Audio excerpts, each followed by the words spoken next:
মধ্যপ্রাচ্য জয়ের আশা নিয়ে শুরু করা যুদ্ধে সর্বহারা হয়ে ফেরত যেতে হচ্ছে নেতানিয়াহুকে। লেবাননে অসম্মানজনক যুদ্ধবিরতি চুক্তির আলোচনার মধ্যেই আরও খারাপ খবর এসেছে ইসরায়েলের জন্য। এতদিন দাবি জানিয়ে আসলেও এবার প্রথমবারের মতো স্বাধীন ফিলিস্তিন রাষ্ট্র গঠনে সরাসরি মাঠে নেমেছে সবচেয়ে শক্তিশালী মুসলিম দেশ সৌদি আরব। নেতানিয়াহুর বিরুদ্ধে প্রায় ১০০টি দেশকে এক টেবিলে এনে জড়ো করেছেন সৌদি যুবরাজ মোহাম্মদ বিন সালমান। মুসলিম দেশগুলোর অন্যতম দুই স্তম্ভ সৌদি ও ইরানের মধ্যে কয়েক দশক ধরেই ছিল বৈরী সম্পর্ক, আর এই শত্রুতা উস্কে দেওয়ার পেছনে অব্যাহতভাবে কাজ করে গেছে ইসরায়েল ও এর মিত্র যুক্তরাষ্ট্র। মার্কিনীরা এমন এক সন্দেহ ঢুকিয়েছিল যে সৌদি আরব মনে করত ফিলিস্তিনকে ব্যবহার করে আসলে ইরান মধ্যপ্রাচ্য নিজের নিয়ন্ত্রণে নিতে চাচ্ছে, আর এজন্য ইরান নিয়ন্ত্রিত হামাস, হিজবুল্লাহ, হুথিদের বিরুদ্ধে সৌদি আরবের ছিল তীব্র শত্রুতা। ইরানকে দমনের নামে রিয়াদের সাথে ইসরায়েলের সম্পর্ক স্বাভাবিক করার কাজও শুরু করেছিল যুক্তরাষ্ট্র।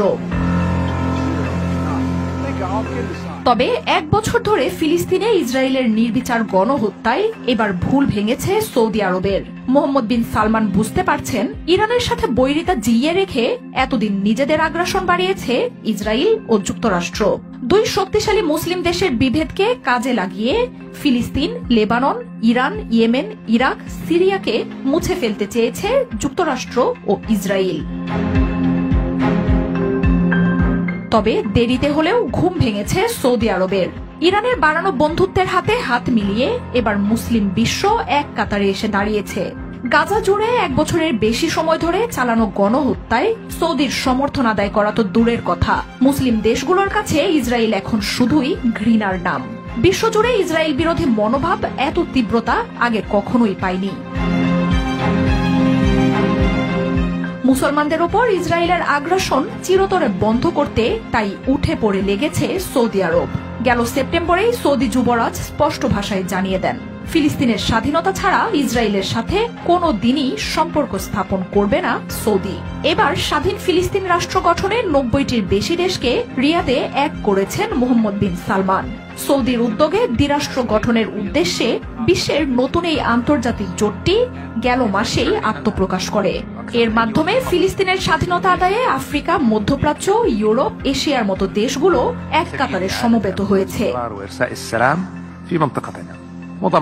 বুধবারের এই বৈঠকে ইসরায়েলকে কড়া হুঁশিয়ারি দিয়েছে সৌদি আরব, জানায় ফিলিস্তিনি জনগণকে নিজেদের ভূমি থেকে চিরতরে উচ্ছেদ করাই ইসরায়েলের এই নির্বিচার গণহত্যার উদ্দেশ্য। তবে সৌদি আরব সেটা হতে দেবে না। ফিলিস্তিন জুড়ে ইসরায়েলের দানবীয় আগ্রাসনের বিরুদ্ধে তীব্র নিন্দা জানিয়ে দ্রুত অস্ত্রবিরতি কার্যকরে নেতানিয়াহুকে হুঁশিয়ারি দেন সৌদি পররাষ্ট্রমন্ত্রী।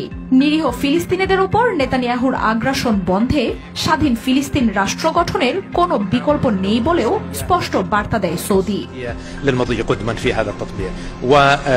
জাতিসংঘের ১৯৩টি রাষ্ট্রের মধ্যে ১৪৬টি দেশ ফিলিস্তিনকে স্বীকৃতি দিয়েছে। তবে সব আন্তর্জাতিক আইনকে তুচ্ছ করে যুক্তরাষ্ট্রের মদদে ফিলিস্তিনকে মাটির সাথে মিশিয়ে দেওয়ার মিশনে নেমেছে নেতানিয়াহু। ১ বছরে ইসরায়েলি দখলদার বাহিনীর হাতে ৪৩,০০০-এর বেশি ফিলিস্তিনির মৃত্যু হয়েছে। ত্রাণ ও অবরোধে গাজার সব মানুষ মৃত্যু ঝুঁকিতে আছে বলে সতর্ক করেছে জাতিসংঘ। মার্জিয়া উপমা, ৭১।